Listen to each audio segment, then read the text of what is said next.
This is the Mighty Z of Capital Chaos TV, and we're hanging out here with Brian Tatler of Diamond Head. How's it going, Brian? I'm good, thanks. Nice to meet you. Nice to meet you too. You just played a crushing set of brutal rock and roll at the DNA Lounge. How'd you go over tonight? Yeah, it went really well. We were pleased with that reaction. We've played San Francisco before. We played a smaller place last time. We played the Elbow Room, and that was really good. And this is a much bigger place, but it was great. It was a good crowd. They loved it. They seemed to get off. It always seems to work. At some point, we can get the audience on our side. You know. So yeah, I enjoyed it. It was really good. Now, it's been said that Diamond Head is one of the leading members of the new wave of British heavy metal. Would you agree with that? Of course, I think so. I mean, mainly due to the fact that we've been influential on, you know, Metallica and Megadeth and stuff. So obviously there's bigger bands. There's like the top three, I always think, which is Iron Maiden, Def Leppard, and Saxon. And then you come down the ladder a little bit, and you've got, you know, bands like Girl School and Diamond Head. You've got Angel Witch, Tigers, Pantanga, etc. And then, you know, there's hundreds of bands in that list. But you know, it's who's sold records and all that. And I think a lot of our notoriety and the fact that people know of the band is thanks to Lars and Metallica, really, name checking the band and doing full cover versions. So God bless them. And do you think you made more money from their? Obviously, you probably made more dosh off of their than your own. Oh yeah, much more. Yeah, because they've sold millions of copies. You know, I mean, the Garage Inc. album probably sold over 5 million copies. So none of the Diamond Head records sold anything like that. We'd probably sell about, you know, 50,000 maximum.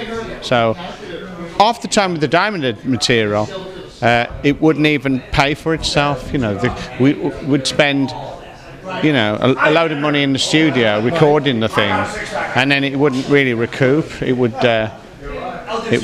cost, you know, more to record it than it would than you'd make back. So. But you still record. Your recent album came out. It's been a while, 2007. Well, nowadays you can record very cheaply because I've got a little home Pro Tools rig which we were able to use, and the quality is fantastic. A little digital, you know, 32 track Pro Tools. You don't have to go into. We used to go into like expensive £1,000 a day studios, you know, but nowadays you can do it in your house, or you know, we just went to a little space that a friend had and set up the gear, and we were able to do it in about 4 weeks, and it cost, you know, it's the cheapest album we ever made, and it sounds great. So. And you're a Les Paul. Have you always been a Les Paul player? No, because I had the Flying V. I started on the Fender Strat. I'm sorry about that. I had a Fender Strat at first. I was, you know, when I started, I was a big fan of Richie Blackmore. Okay. One of the reasons I started playing is Richie Blackmore. Right.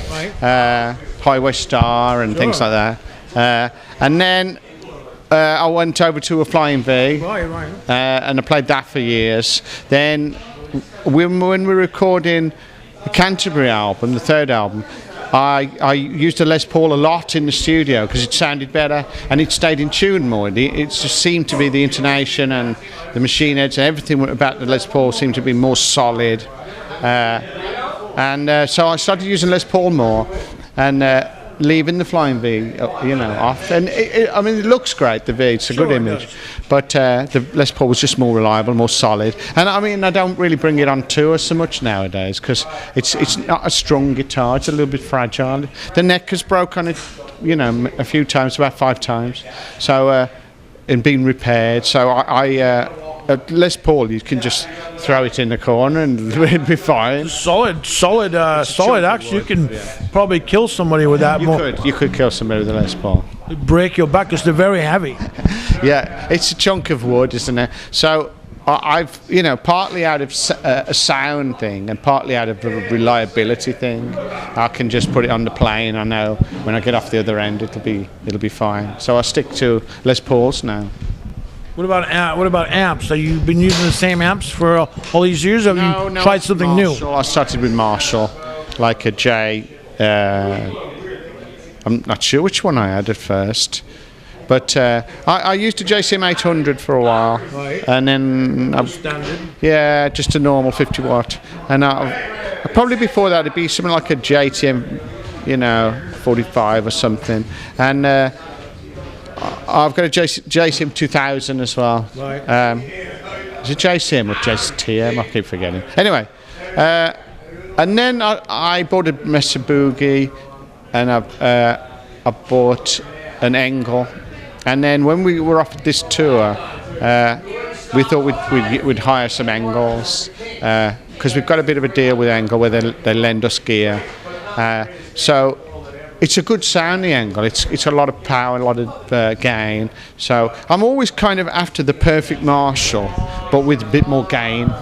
That's kind of my sound. And the Engel kind of does that. So it's a good amp. And this one's a Savage, which I've never used before, but it sounds good. I like it. Are you a collector of guitars at all? Not really. I've got a few, but not silly, Right. I'm more interested in how they sound and how they play, and I don't know the ins and outs of this is this year and that's got those pickups, I'm more, it's a tool to me, and Sure. I just use, I've got a couple of Les Pauls and they do most of the donkey work, really. What do you like musically that people might find odd? All sorts of stuff. Any pop stars? Yeah, occasionally I listen to pop, ABBA, Queen, Right. U2. I don't mind a bit of lighter music. I don't want to listen to heavy metal all day. No. Drive you up the wall, wouldn't it?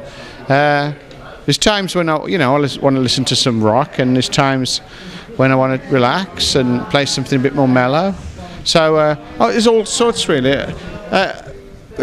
Some stuff I don't like, but there's a lot of. I don't like dance music, for example. Like rave stuff. No, can't get on with any of that. But some pop's really well crafted. I'm always on the lookout for a good song and a good singer. So, people might be surprised that I listen to some stuff, but I don't see how you've got to listen to. I'm a big fan of Steely Dan, for example. I don't see how you've got to listen to, Black Sabbath all day. Well, when you're 15 or 16, you have to. It's mandatory. That's right. Oh, my favourite band's still Led Zeppelin. Always has been and always will be. My favourite song is Kashmir, my favourite album is Physical Graffiti, and my favourite band is Led Zeppelin. So I'm very loyal to Led Zeppelin. I've probably been that way since about 75. Wow. But outside of that, I love, I've got probably hundreds of albums, and I've seen probably hundreds of bands, Sure. The Metallica covers of your group, probably the carbon copies, right? They don't really deviate that much. No, is that right? Well, but that's kind of flattering in itself, isn't it? That's saying we like what you've done originally. Your arrangement is correct. Right. We can't think of any way of improving that, or any way of moving it into a different style, or do it in the blues way, for example. Right. So they just cover it as is written, really.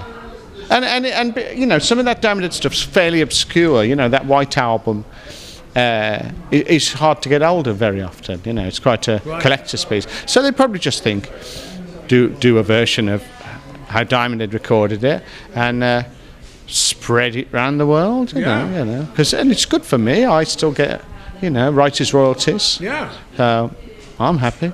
Yeah. How could you not be? Yeah. And finally, do you have anything to say to anybody that might be watching this about you and Diamond Head? Well, I'll just come and see the band. It's been going a long time. It's a good band. We still enjoy it. So I'd like people to come and check it out one time. If you've always. We often meet people who've never seen the band before. Sure. And I think. Well, they've waited 30 years to see Right, that. It's strange to me, but I suppose I've done it myself. You know, a case in point would be Steely Dan. I've only seen Steely Dan once, and yet I've liked them for probably 30 years. So it's got to be the right moment, and they come to your town, and you're not busy, you can get tickets, etc. So it's all the stars line up, and then you get to see a band you really like. So I'm double, and that's what happened tonight with me and Diamond Head. there it is. Yeah.